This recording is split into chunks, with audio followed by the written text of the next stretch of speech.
And so this isn't going to be a very long tutorial. It's going to be pretty short. The purpose of this tutorial is to demonstrate basically how you can create and apply a very simple virtual cohort to a very simple model for tumor immune dynamics, and then optimize a treatment protocol, for example, when you might try and give the second dose of a drug. So if I click to the next slide. So yeah, this tutorial is going to be about running an in silico clinical trial.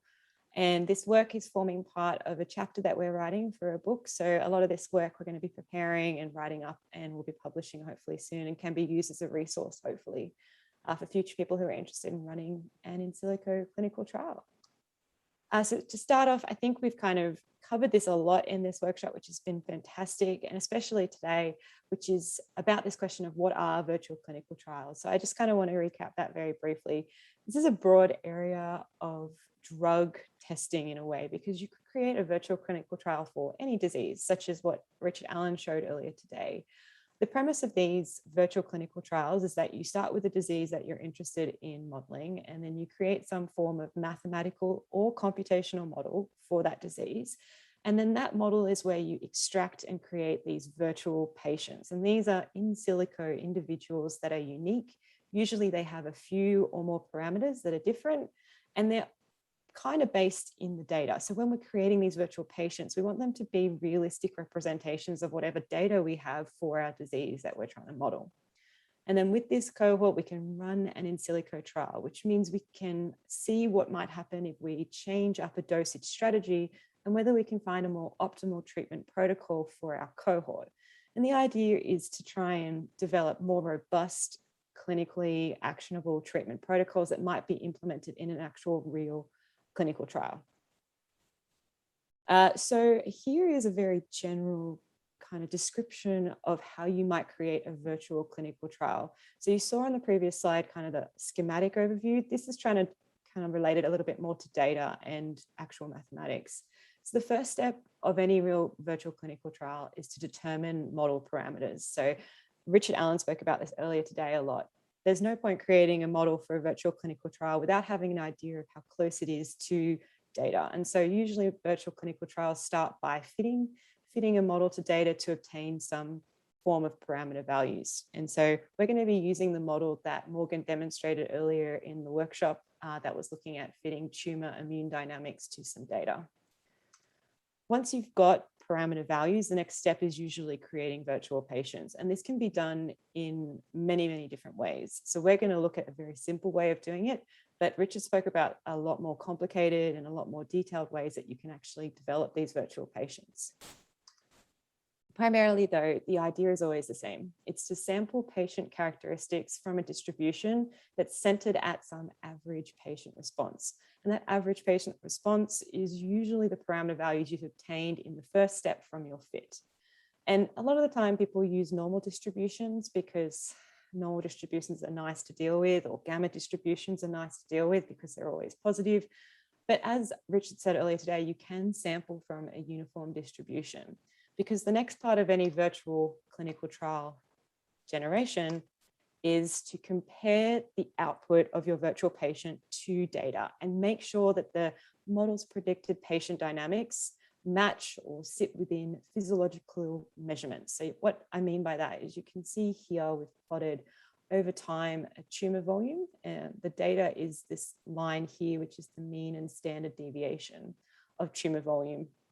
And so then what I'm overlaying on top of that in this dashed purple line is this individual patient that I've just sampled its characteristics from a distribution, the model's predicted trajectory for that patient. And so what you can see is that the predicted trajectory for that patient's tumor volume is pretty well close to the data. It's not exactly within the standard deviation of this particular data set, but if we consider that we want to be, say, within 3 standard deviations of the mean of the data set, then this patient is a realistic candidate for a virtual clinical trial. So usually the second part of creating a virtual cohort is really important, because it's making sure that whatever parameter sets you generated for your virtual patients actually give you a reasonable estimate of physiological dynamics. And so once you're either sure about that, you can either accept the virtual patient that you've created by sampling into your virtual cohort, or you can reject them. And then you just resample. And you resample and resample until you have enough patients in your virtual cohort. So this number of patients in your virtual cohort can vary.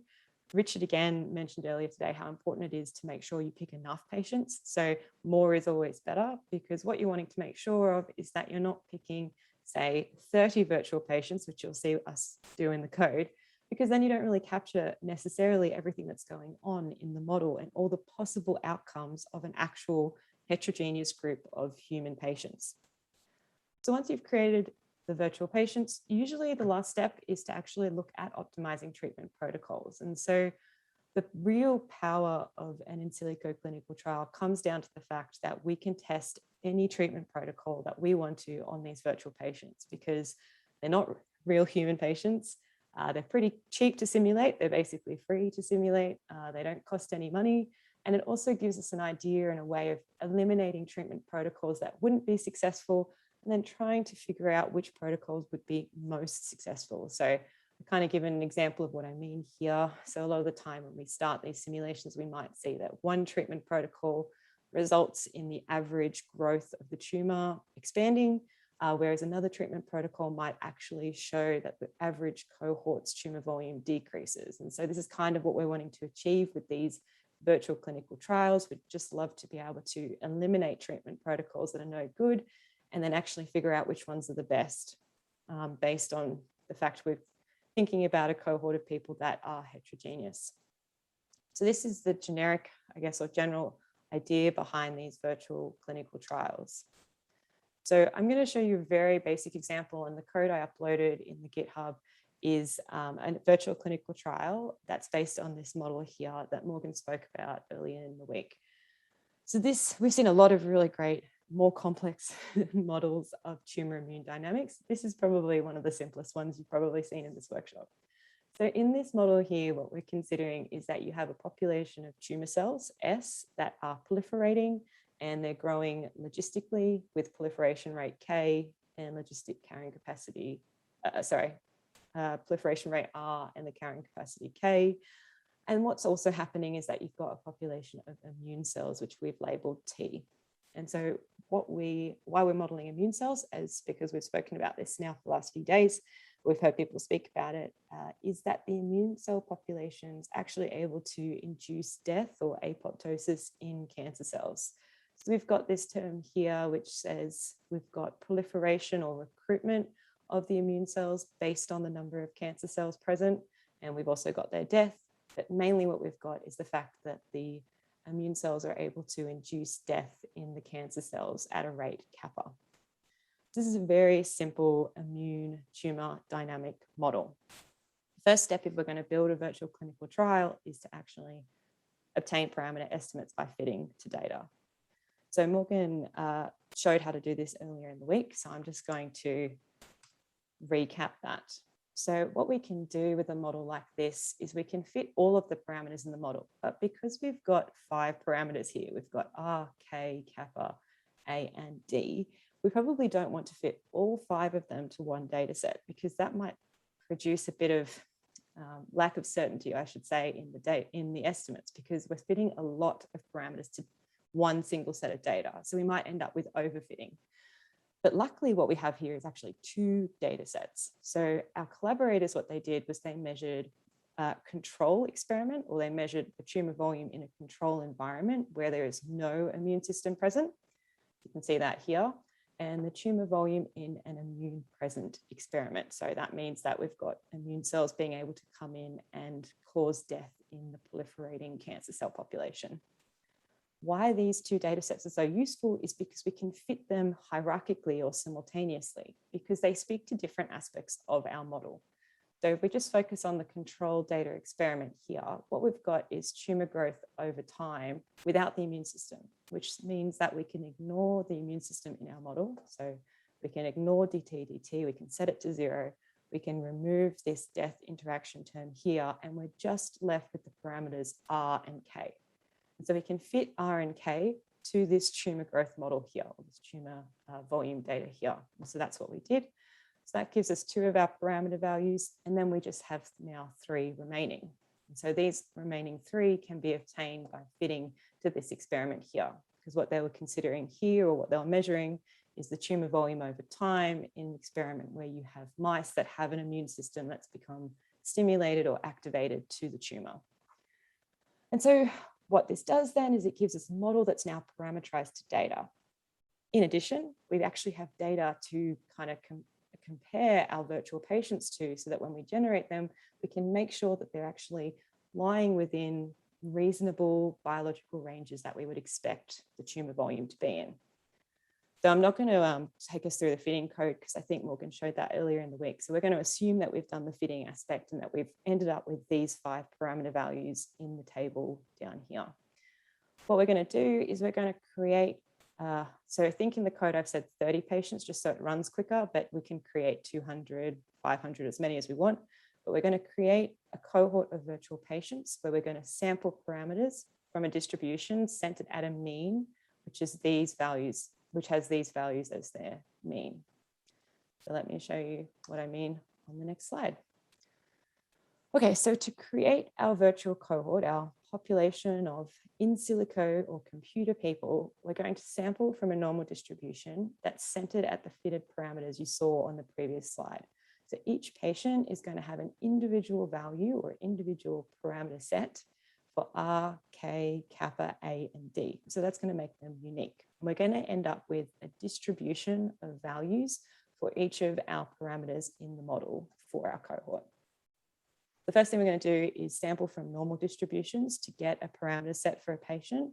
We're then going to check that the patient growth lies within a reasonable range of our data, because we do have data to compare it to. And then if that patient does in fact lie within reasonable ranges of our data, we're going to accept them into the cohort. If not, we're going to reject them. And so I'll show you a bit more detail of what we'll actually see happening in the code. So for this model, we've got 5 parameters. We've got R, K, kappa, A, and D, and we've now fit them to data, or we fit them on Monday. And so we can now, what we're going to do is sample from a normal distribution that's centered at our fitted values that I popped in the table a few slides ago. And we're going to give our normal distribution a variance of sigma equals 0.1 times each parameter value. This currently is an arbitrary choice. So the variance for the distribution you can sample these parameters from can actually be informed by data, or can be informed by many other methods. Here, we're just going to keep it really simple. We're just going to say that our distributions have a variance of 0.1 times each parameter value. Okay, so this is our setup for the normal distributions. We'll sample from them. And then what we'll do is we'll compare the trajectory of our model to the 2 data sets that we have. We're going to check that the patient growth, so each virtual patient's growth, lies within 3 standard deviations of the data. Now we do this by taking the mean of the data and adding on, plussing and minusing 3 standard deviations. And these are the 2 plots you end up with. So these shaded regions represent plus and minus 3 standard deviations from the mean of the data. So this is where our patient's tumour volume must lie between in both of these. So both of these figures here, when we plot a patient's tumour volume for a parameter set that we've sampled, has to be within this shaded region. And that's calculated or checked by calculating this equation here, where we're saying our model's value, so the model value at the patient's sampled parameter set, is between the ranges, which we define as a lower range L and an upper range U. And so here's an example of one patient that would satisfy that. So you can see the data is the blue error bars, mean and standard deviation, and the black dotted line is an individual patient that does definitely satisfy these rules and is sitting well and truly close to the mean of our data. And so once you have that, you then accept the patient into the cohort if it lies within 3 standard deviations. Otherwise, we reject, and we keep simulating and sampling until we have M patients. Okay, so let's take a look at the code. So hopefully you've all had a chance, if you're interested in following along and looking at the MATLAB code, you've all had a chance to download it, but we'll definitely share this via email, and these recordings will have it here as well. So I'll just jump into my MATLAB. So this code can take a little bit of time to run, mainly because right at the end of it, there is a genetic algorithm optimizing the treatment. So I'm not going to run it, but I'll just talk you through it. So the first thing that happens here is I'm just plotting the data so that you can see it. Scroll up. So if we load in this .mat file, we load in the data for the model. So we load in that control tumor volume over time and the treatment volume under the immune treatment. And then here, what I've done is I've just plotted those two data sets that you've seen in the slides. So what I mean by that is we've got the control tumor volume that's plotted. Let me just hide this. There we go. I've plotted the control tumor volume and the immune treatment tumor volume here. So in this part of the code, if you're going through it and you're interested, this is mainly just to show you where the data is and what it's stored in and how we plot it. The next part of the code, if you're running it and you're interested, is mainly just to show you what happens if you were to simulate for a parameter set, simulate the model for a parameter set. So these are the parameter values that I said we already fitted to the data that we'd obtained on Monday, and we're just fixing them here. And then what we're doing is we're simulating the model, the control model, which is this data set up here. So that's the no immune system model, and the full model. So that's the tumor growth with the immune system. And so if you simulate this section of the code, you end up with these two plots here. I'll just put them alongside each other so you can see them. So this is just one simulation of the model in a black dotted line here and here, which is for that fitted parameter set. So there's no surprise here that the model fits really well to the data. It's really nice and close to the data because we fit that part of the model earlier this week. So the first two sections of the code are just really to get you used to the different variables in the code and the different parts of the code and the different functions. The next part is the main aspect of creating an in silico clinical trial. It's actually creating the virtual patients. So like I said, we're fixing the mean of the normal distributions to be the parameter values that we fit. So R mu being the mean of a normal distribution for our parameter R is just going to be the parameter R's value. And the variance for the normal distribution for R is just going to be, I've changed it to 0.2, but you can make it 0.1 if you wanted it to be. And so these define the mean and variance of our normal distributions from which we're going to sample the parameter values for our patients. So this code will run for 30 patients, but if you're wanting to actually investigate this and create your own virtual clinical trial, you can change this to 200 or 400. It will take much longer to run, but definitely is very possible. And it's not too much longer to run. It just takes a little bit longer. Okay, and so just like I've already mentioned on the slides and schematically, what we do then is we run a while loop, because what we're trying to do is we're trying to create patients, but we have this condition that a patient's parameter set is only accepted if they lie within the ranges of the data that we've set up. So here what I do is I run a while loop that says we're going to keep sampling from a normal distribution until we create n patients. And so if you run this section of the code, what you'll end up with is these plots here.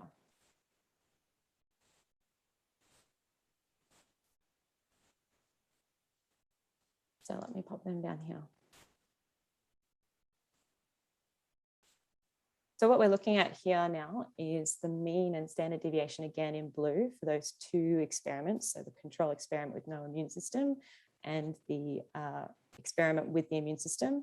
And then overlaid on top in these dotted lines is, I think in this case I did 200. So 200 patients that we've sampled and created, 200 virtual patients, and the model's prediction for their tumor volume over time.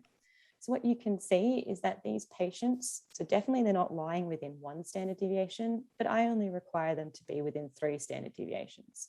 So you can see pretty clearly, I guess, that the patient as a cohort is definitely close to the data. We've got no unrealistic tumor growth, as in we've got nothing shooting off really early or dying off really early or anything like that. And it's the same down here. We're still seeing that the patient cohort, each individual line as a patient, and they're pretty close. In this case, they're actually within the standard deviation of the data. So why that matters to us is it makes us feel like we have then generated a virtual cohort that is somewhat experiencing reasonable biological tumour volume. And so this is what we end up with for our cohort. But why create a virtual cohort if we aren't then going to, say, investigate optimizing treatment? And what I mean by optimizing treatment is actually determining a protocol for each patient that might be optimal for, say, chemotherapy. So that's the next section of the code. So I know I'm not going through coding this up in detail. I thought it might just be more helpful to kind of see what the code can do and explain it, so that if you are interested in learning more, I'd be very happy to help you understand different aspects of the code and help you change it. So the second part of the code looks at optimizing chemotherapy. So we've got 200 patients that we've generated, or 30 if you've run the original code. And we're going to look at optimizing the addition of a drug into this model. So let's consider this to be a chemotherapy drug that's given to a patient.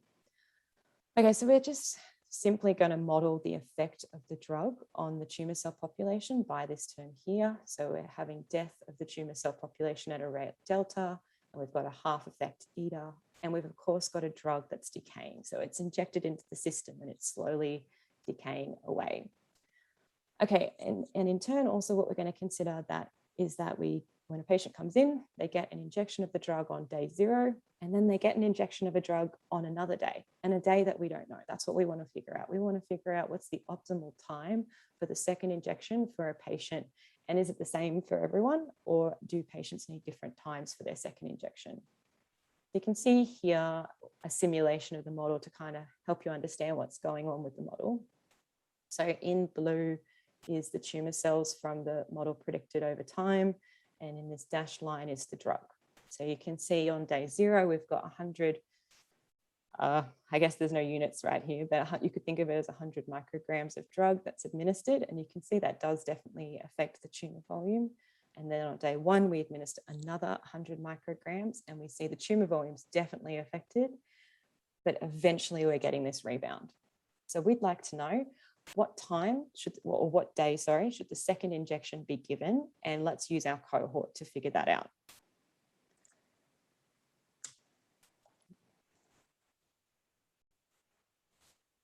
Just realized I wasn't full screen, sorry. So to figure that out, we're going to use this neat little algorithm that I actually really like called a genetic algorithm. The reason I like it is because it gives us an opportunity to talk about evolution. So a genetic algorithm, using it is based, the way it works is really based in evolution. So we all know that we kind of came from apes. And the reason we kind of came from apes is because we developed mutations over time that benefited us to become the people we are today. So as apes left the great forests and entered the savannah, we needed to survive, we needed to develop mutations and fitness advantages that helped us live in our new environment. And so this is the idea behind a genetic algorithm. The idea is that we're going to keep sampling and trying to evolve the population of our model until we get to a point where it's at an optimal evolution point. So the idea is, say you have a chromosome and you develop a population of genetic mutations in this chromosome. We then look at which chromosomes would have the fittest, are the fittest based on the mutations they've developed, and then we resample from them based on how fit they are, so how good they are, these mutations that have been created. So you create a random initial population in some interval. These individuals, we can call them parents, contribute their parameter vector, or you can think of it as genes, to create children. And then children are made either by combining all parent genes, crossover genes, or by new mutations. And then the children become part of the next evolution or the next generation. And then the process keeps going. We keep evolving our trajectories until we find an optimal point. So we can apply this idea to try and figure out what days should the second injection be for our virtual cohort. So I will flick back to the code. All we're going to do simply is take our 200 patients with this new drug model and run a genetic algorithm to figure out what day should the second injection be. So this, if you do try and run the code, this will be the part of the code that takes the longest. So the first thing I've done here is just simulate this drug model that we've just defined, so you can see what it looks like. And I guess you saw that on the slide, but here it is here. So this just simulates the model for a single patient and for an injection of drug on day 1. So just looking at this, you can already see that there's this minimum in tumour volume, which suggests that if we're trying to find the optimal day, there must be an optimal day because we're reaching a minimum at some point in our treatment course. So if I scroll on down, this first genetic algorithm optimizes for the whole cohort what that day should be for the second injection. So this is what we call a genetic algorithm, or the GA function. And so you can really simply just use this to run the genetic algorithm. You don't actually have to worry about coding anything up if you don't want to. And you just tell this genetic algorithm what parameter you want to optimize. So for us, it's the day of the second injection. And then you define your metric, which is that I want to minimize the tumor volume at the end of treatment. So if we run this section of code, what we end up with is this, this plot here. So I want to put these side by side so you can compare them. So in this plot here, what we've done was just done a simulation of the model where we injected the drug on day 1. We then ran the code, and what we actually found is that the optimal injection day is day 8.8. So the model suggests that for our cohort, the drug should be given on day 8.8. That's when we're achieving the most optimal result. And so here what we're showing is for our 200 patients, their tumour cell trajectory over time under this optimal protocol. So you can see that some patients perform really well under this treatment, like their tumour volume is smaller from the start of treatment, and some patients just really don't respond well at all. So it suggests that this treatment might be something that you'd need to consider would not be beneficial for a large majority of the patients in a virtual, or in a real cohort. And then the last thing that I did here in this code, the last part of the algorithm, is to actually look at whether we can find an optimal day for the second injection for each patient. So instead of trying to figure out what day should be, the second injection should be for the whole cohort, I simulated it and did a genetic algorithm to figure out what the optimal second day for each individual patient should be. And so this is what you get here. And so this is just another way of applying a genetic algorithm or trying to investigate your cohort. So instead of considering the cohort level, you can look at the individual level. So it's 100 patients that we've got here across the x-axis, and every bar here corresponds to their individual optimal day for the second injection. So for example, this first patient here, the optimal day for their second injection was 8.72, whereas this patient up here, their optimal day for the second injection was day 10.5. There's not a lot of variation in the timing of the second injection that's needed for the cohort, which if we were doing this for a real cohort that we're trying to run in the clinic, this would suggest there's no point trying to administer individualized protocols. You might as well just give everyone the same day for their second dose, which is roughly day 8.8 or day 9. But what it does tell us is it tells us how people react to the treatment or how their optimized protocol is based on their proliferation rate. I've colored every bar here by the patient's proliferation rate, and you can see that patients down here have a slower growing tumor, and they require their second dose slightly earlier than patients up here who have more rapidly growing tumors who require their second dose just slightly later.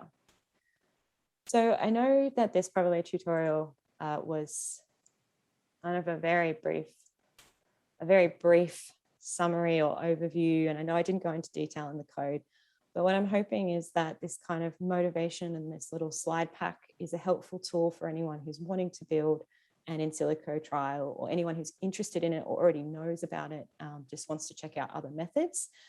So it's going to be on my repo for forever, I guess. And I'll share this slide pack on there as well as our chapter when we finish writing it up. But just to summarize what we did. So we had data sets here, 2 data sets that we used to fit parameters in our model. We got 5 parameters out of that. And then we set those parameters to be individual and unique for each virtual patient and sampled. In this case, there's 100 people sampled here. And we overlaid that on the data to make sure that they're demonstrating realistic tumour volume. We then optimize, the protocol for the patients and determine the optimal day of the second injection is around day 8. And then lastly, we looked at optimizing each individual patient's protocol and found that there's no real difference for each individual. Roughly, it's between day 8 and 10. So you might as well give everybody the same dosage. So thank you for listening, and thank you very much, all of you, for coming to the workshop, for sticking around for this last very brief tutorial. Thomas had one question because he's running the code right now. And he was wondering how long do you remember it taking for the 30 patients for the full GA code to run? I actually can no longer see my toolbar. How do I? Sorry. Maybe I can boot you off somehow. I've completely lost. Okay, I can just hear your voice coming from my screen.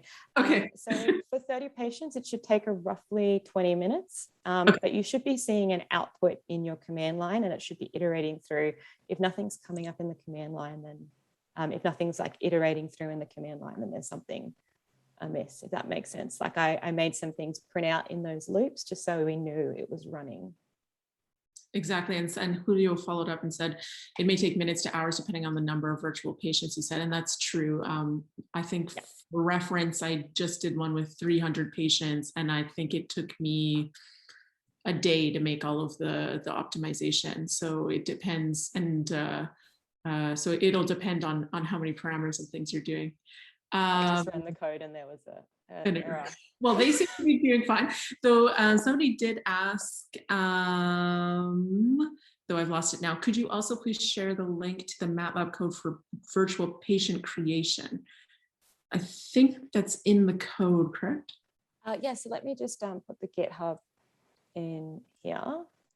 This is my GitHub repo, just so I can explain it. So I've written up a little description of the code, what it does, the model, and the outputs that you can expect to get.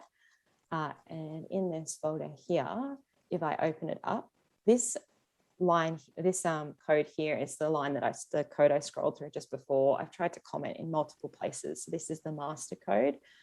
For generating the virtual patients, there's a section of that code which I think I'll have labeled something about generating virtual patients. Creating virtual patients just here. So this section here is where we actually create them, but all the code that you need for anything I talked through today is in this folder here. Great, thanks. And sometimes it's nice also to just have to generate your patients outside, and then you can just carry forward because you might want to reuse those patients for different optimizations. So that's another nice tip. Another quick question for the first part of the tutorial. What would be the difference between the run control model and run full model? One's without T cells and one's with T cells. Yes. Is that in the code? Sorry. No, that was the question, but I just answered it. It's the same as the code for Monday. So the run control is where T is set to 0, correct? Yeah. Yes, I'll just, I can get back to that slide. I think I understand the question. So the benefit of these 2 data sets is that they are similar, but different enough that we can fit them to different aspects of our model. And the main thing is the control one is, if you can imagine a mouse, there's tumour volume growing in a mouse, but it's an immune deficient mouse. So there is no immune system, no immune involvement. So that means we can set T, our population here, to 0. Whereas in this data set here, the tumour volume is being measured in a mouse, but it is an immune deficient mouse, which means that it has an immune system.